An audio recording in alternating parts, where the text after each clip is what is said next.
श्री गणेशाय नमः। श्री आशुतोषाय नमः।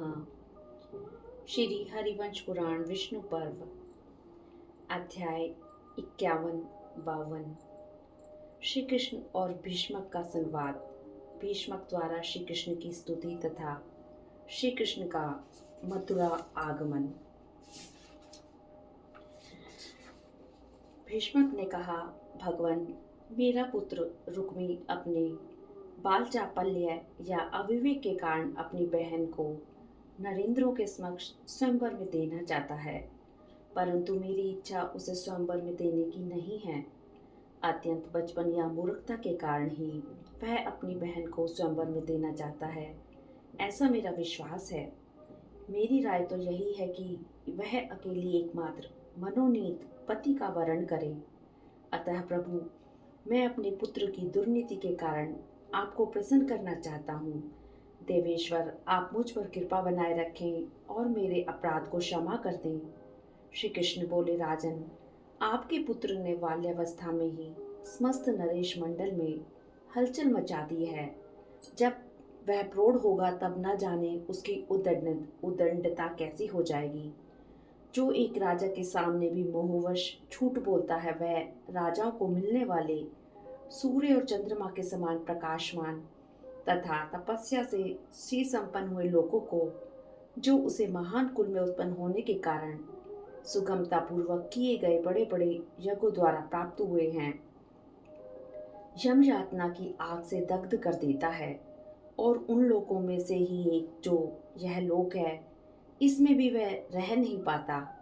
प्रभु, यह सत्य भाषण नरेशों का धर्म है, इस बात को आप भी जानते ही होंगे। स्वयंभू ब्रह्मा जी ने पूर्व काल में लोक धर्म को सामने रखते हुए सत्य के ही महत्व का मान किया है। मनुजेश्वर राजेंद्र, ऐसी दशा में आपका पुत्र राजसभा में उन राजाओं के आगे झूठ कैसे बोल सकता है?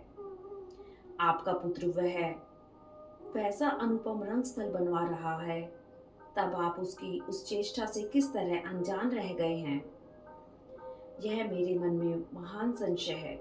अग्नि, सूर्य और चंद्रमा के समान कांतिमान नरेश यहाँ पधारे हैं और आपने उन सब का यथा योग्य पूजन करके आतिथ्य स्वीकार किया है। राजन, रथ, घोड़े, हाथी और पैदल सैनिकों से भरी हुई चतुरंगिणी सेना का जो अनुपम संहार हुआ है, वह सब आपके पुत्र की कुचेष्टा का ही फल है। इस बात की जानकारी आपको कैसे नहीं हुई? राजन, जब यहाँ चतुरंगिणी सेना का जमाव होगा, तब क्या कोई खेदजनक घटना नहीं घटित होगी? यह बात आपकी समझ में कैसी नहीं आ रही है? यह मेरी बुद्धि में संशय उत्पन्न हो गया है। नरेश्वर, यहाँ आगमन ही प्राय आपके हितकर नहीं है। ऐसा समझकर ही आपने मुझ अपात्र का आतिथ्य सत्कार नहीं किया है। मुझे छोड़कर आप इस सुपात्र राजाओं को अपनी कन्या दीजिए। मेरे आ जाने के दोष से आप अपनी कन्या का दान कैसे नहीं करेंगे? कन्या के विवाह में विघ्न डालने वाला मनुष्य नरक की आग में पकाया जाता है, ऐसा मनु आदि धर्मज्ञ नरेशों ने कहा है। प्रजानाथ, इसलिए मैं रंगभूमि में नहीं आया हूँ।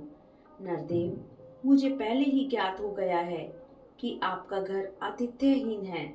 नरेश्वर, मैंने विदर्भ नगर में विश्राम के लिए जो अपनी सेना को ठहरा दिया, इसके कारण राजेंद्रों का राजा होकर भी मैं लज्जा से गड़ गया हूँ। इतने पर भी मैंने और गरुड़ ने पूरा पूरा आतिथ्य स्वीकार सत्कार प्राप्त किया है, क्योंकि राजा कैशिक को अति प्रिय है। हम दोनों यहाँ उसी तरह से सुख से रह रहे हैं जैसे पहले वैकुंठ धाम में रहा करते थे। वैशंपायन कहते हैं, जन्मेजय, ऐसे ही बातें कहकर जिन्होंने वाग वृज का प्रहार किया था, उन्हीं भगवान श्री कृष्ण को, जो अग्नि के समान प्रज्वलित हो रहे थे, राजा भीष्मक ने अपनी मधुर वाणी रूप जल से सींच कर शांत किया। भीष्मक बोले, देवलोकेश्वर, आप मुझ पर प्रसन्न हो।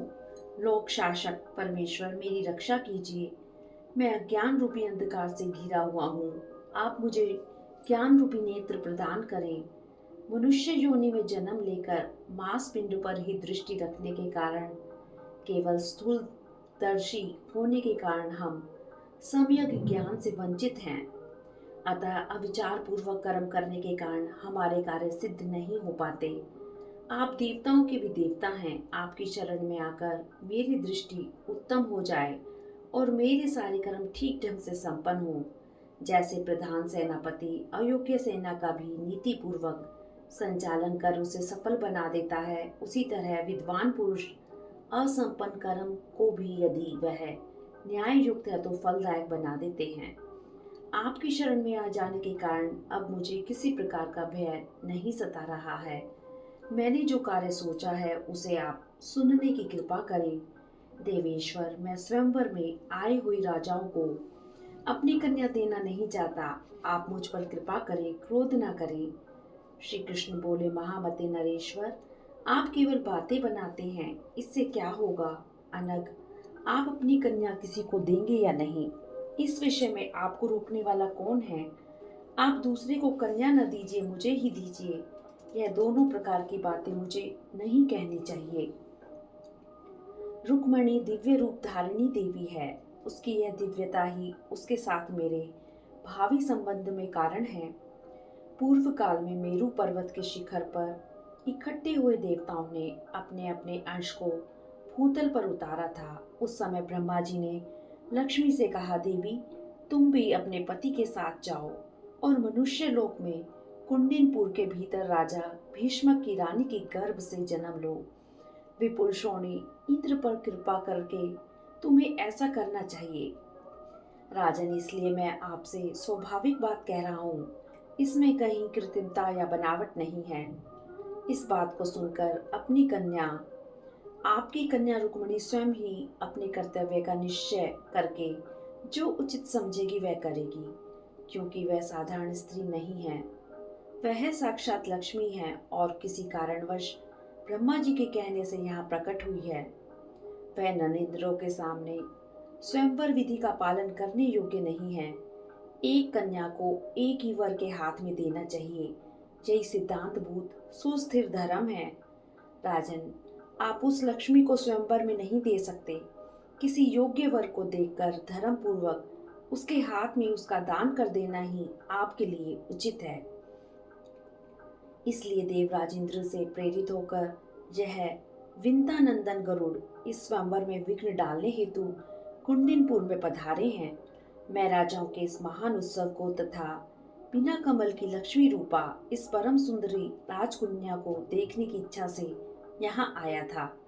पृथ्वीनाथ, आपने जो मेरे सामने यह बात कही कि मेरा अपराध क्षमा करना चाहिए, सो ठीक है, मैं इसे युक्ति संगत मानता हूँ।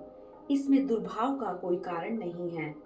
इस विषय में तो मैं पहले ही कह चुका हूँ कि आपके राज्य में सौम्य रूप से आया हूँ। इसी से आपको समझ लेना चाहिए कि मैंने क्षमा कर दिया है। राजन, क्षमाशील पुरुषों में बहुत से गुण प्रकट होते हैं। क्षमा सब दोषों को हर लेने वाली है।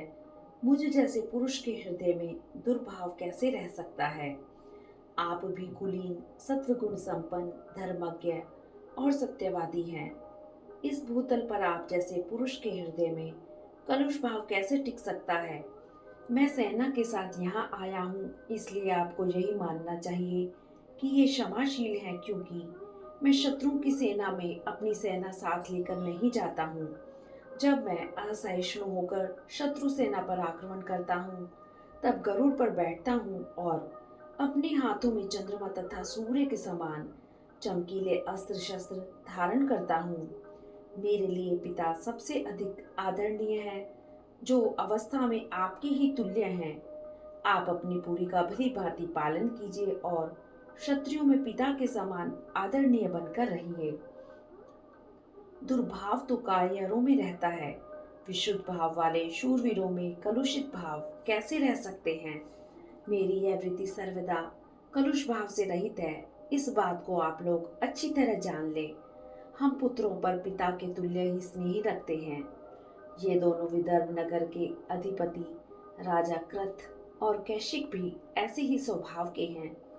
इन दोनों ने हम लोगों का आतिथ्य स्वीकार करके समय मुझे अपना सारा राज्य ही समर्पित कर दिया। इस दान के फल से इनके 10 पीढ़ी पहले के पूर्वज स्वर्गलोक में चले गए।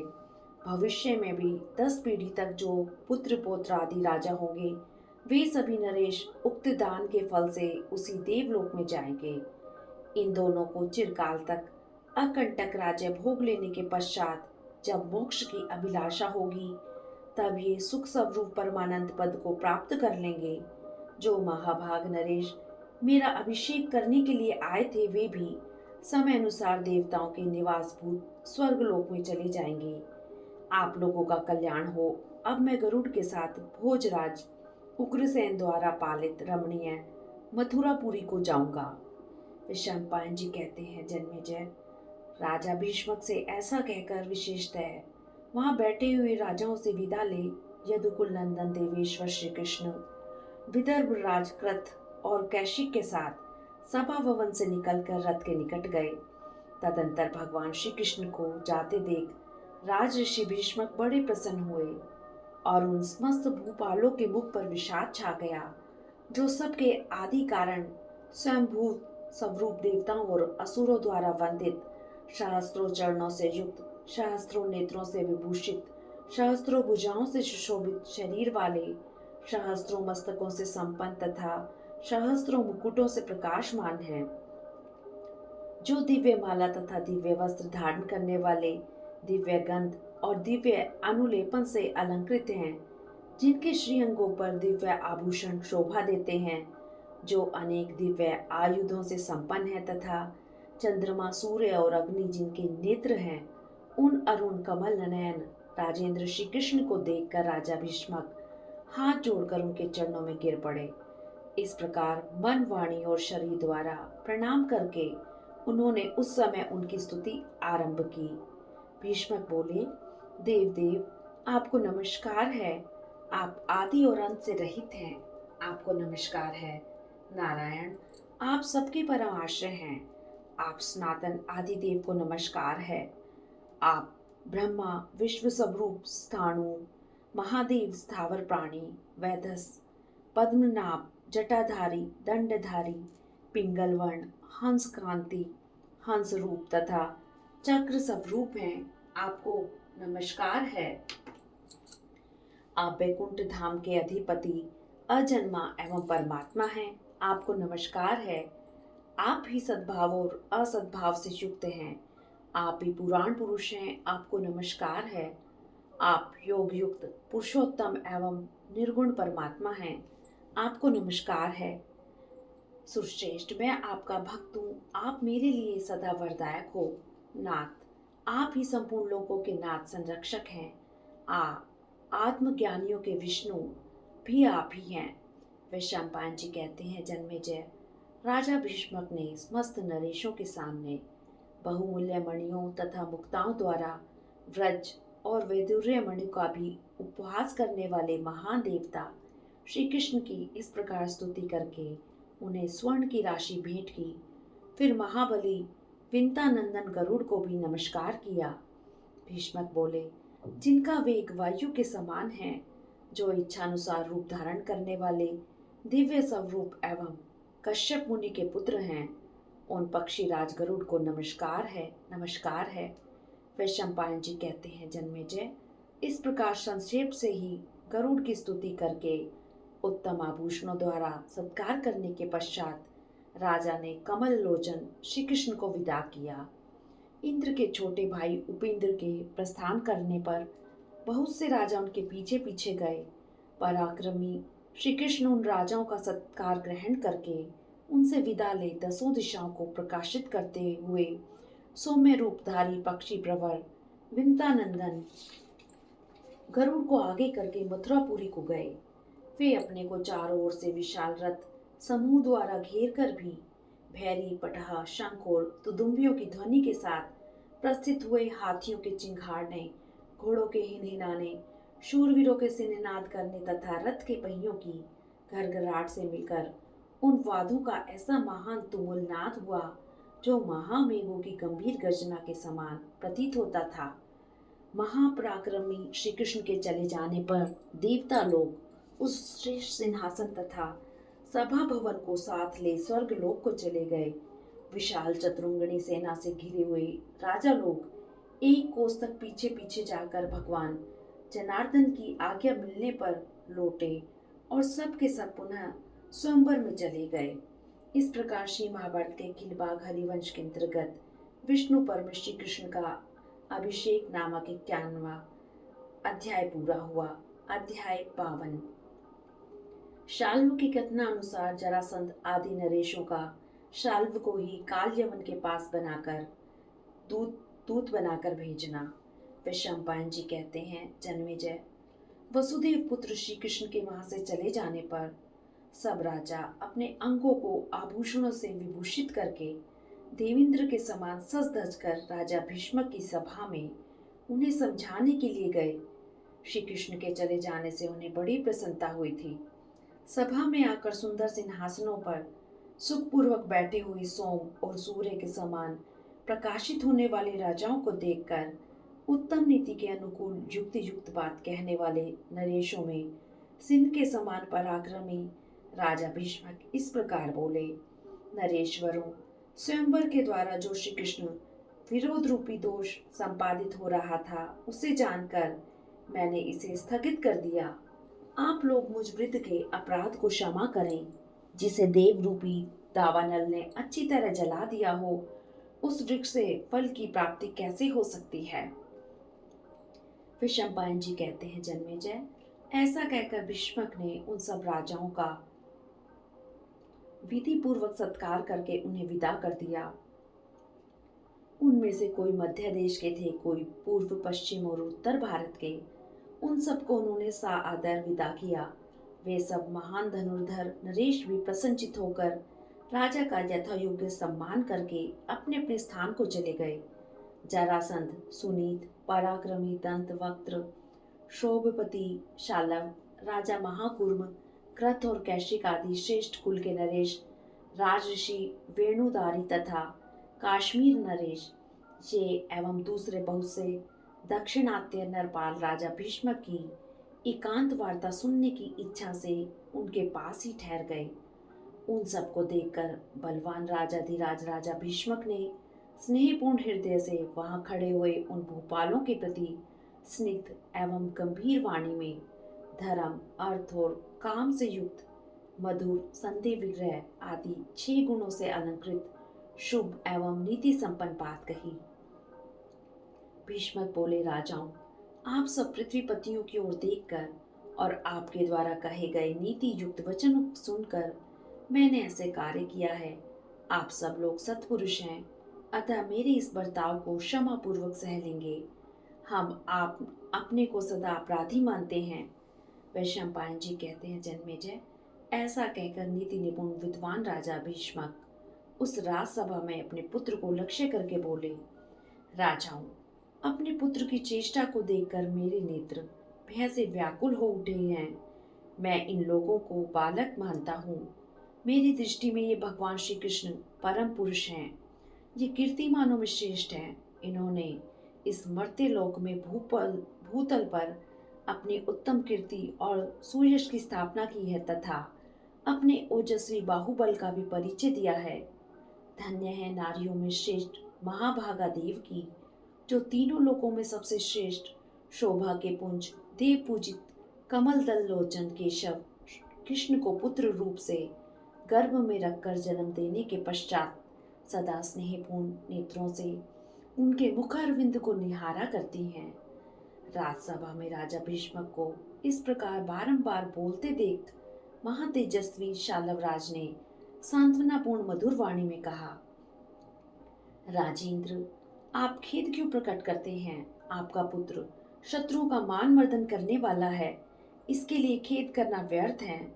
रणभूमि में शत्रुओं को जय अथवा पराजय अवश्य प्राप्त होती है। यह मनुष्यों की नियत गति है। यह सनातन धर्म है। बलराम और श्री कृष्ण के सिवा इस भूतल पर तीसरा कौन ऐसा पुरुष है जो सम्रांगण में आपके महाबली पुत्र का सामना कर सके। यह महाबाहु वीर हाथ में धनुष लेकर अकेला ही युद्ध क्षेत्र में रथियों और अतिरथियों के समूह का सामना करने और शत्रुओं को बाधा पहुंचाने में समर्थ है। जिस समय यह अपने बाहुबल से देवताओं के लिए भी दुर्जय महाभयंकर भार्गवास्त्र का प्रयोग करेगा, उस समय इस वीर का आक्रमण कौन पुरुष सह सकेगा। ये श्री कृष्ण तो अनादि अनंत और अविनाशी पुरुष हैं।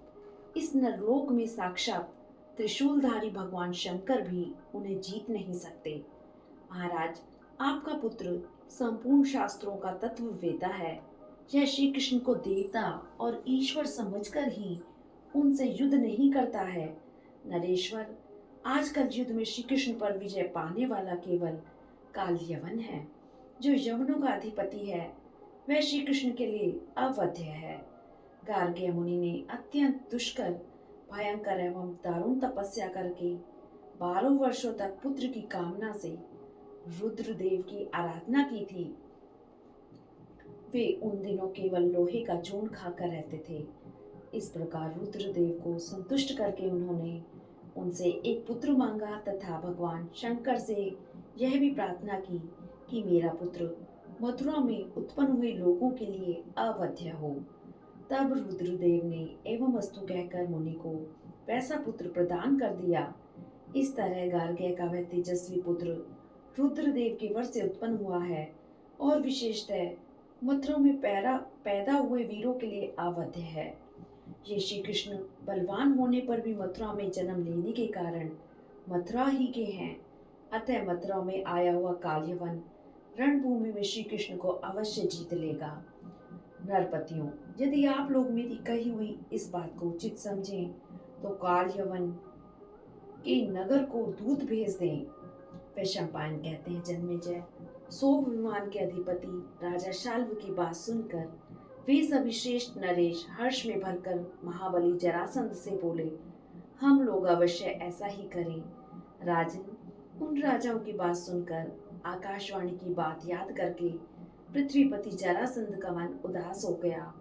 जरासंध बोला, आज से पहले सब राजा दूसरे राजाओं की भय से पीड़ित होने पर मेरी शरण में आते थे और वृद्ध सेना तथा वाहनों सहित अपने खोए हुए राज्य को मेरे सहयोग से पुनः प्राप्त कर लेते थे।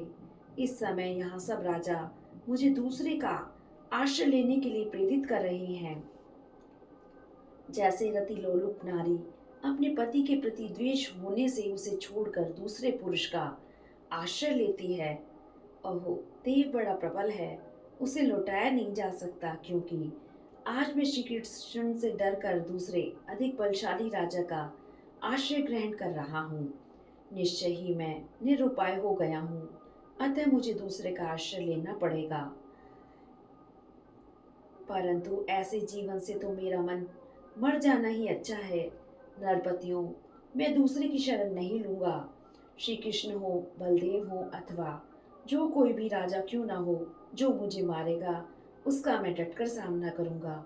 जैसा कि आकाशवाणी ने कहा है कि मुझे कोई दूसरा मानने वाला है, यही मेरी बुद्धि का निश्चय है, यही सत्पुरुष का व्रत है।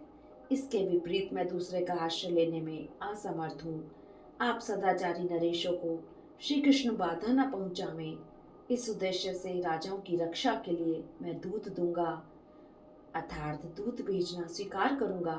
श्रेष्ठ राजाओं, इस दूत को आकाश मार्ग से जाना चाहिए, जिससे यहाँ से आते जाते समय उसे श्री कृष्ण बाधा न दे सके। इस पर भली भांति विचार करके भी तुम लोग दूत भेजो। ये श्रीमान सोमपति बलवान राजा शाल्व अग्नि, सूर्य और चंद्रमा के समान पराक्रमी हैं। ये सूर्य तुल्य तेजस्वी रथ विमान द्वारा अपने नगर को जाते हैं। ये दूत कर्म करते समय हम लोगों की ओर से जैसी बात कहनी चाहिए वैसी ही कहें, जिससे श्री कृष्ण के साथ हम लोगों का युद्ध उपस्थित होने पर वह यवनराज कालयवन हम नरेशों की मंडली से आकर मिल जाए। वैशंपायन जी कहते हैं, जन्मेजय, फिर राजा जरासंध ने सौ विमान के स्वामी बलवान राजा शाल्व से कहा, मानत, जाओ संपूर्ण नरेशों की सहायता करो। तुम ऐसी नीति का प्रयोग करो जिससे यवनराज चढ़ाई करे, श्री कृष्ण को जीते और हम लोगों को संतोष हो। इस प्रकार सबको संदेश देकर और धर्मानुसार भीष्मक का भी सम्मान करके राजा जरासंध अपनी सेना के साथ अपने नगर को चला गया। राजाओं में श्रेष्ठ शालव भी उन सब का धर्म पूर्वक आदर करके वायु के समान वेगशाली विमान द्वारा आकाश मार्ग से चला गया।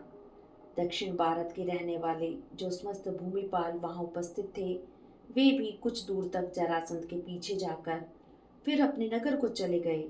राजा भीष्मक अपने पुत्र रुक्मी के साथ ही उन दोनों शाल्व और जरासंध का तथा उन सब की दुर्नीति का विचार करके श्री कृष्ण का ही चिंतन करते हुए दीन भाव से अपने घर में रहने लगे। सती साध्वी रुक्मणी को जब यह पता लग गया कि श्री कृष्ण का आगमन होने से स्वयंवर स्थगित हो गया तथा राजाओं की जो दोष दृष्टि थी उसका भी ज्ञान हो गया, तब वे अपनी सखियों के बीच में जाकर लज्जा से सिर झुकाए हुए बोली, सखियों, मैं कमल नयन श्री कृष्ण को छोड़कर दूसरे नरेशों की पत्नी नहीं हो सकती, यह मेरी सच्ची बात है। इस प्रकार श्री महाभारत के खिलभाग हरिवंश के अंतर्गत विष्णु पर्व में रुक्मणी का स्वयंवर विषयक 52वां अध्याय पूरा हुआ। हरिओम तत्सत।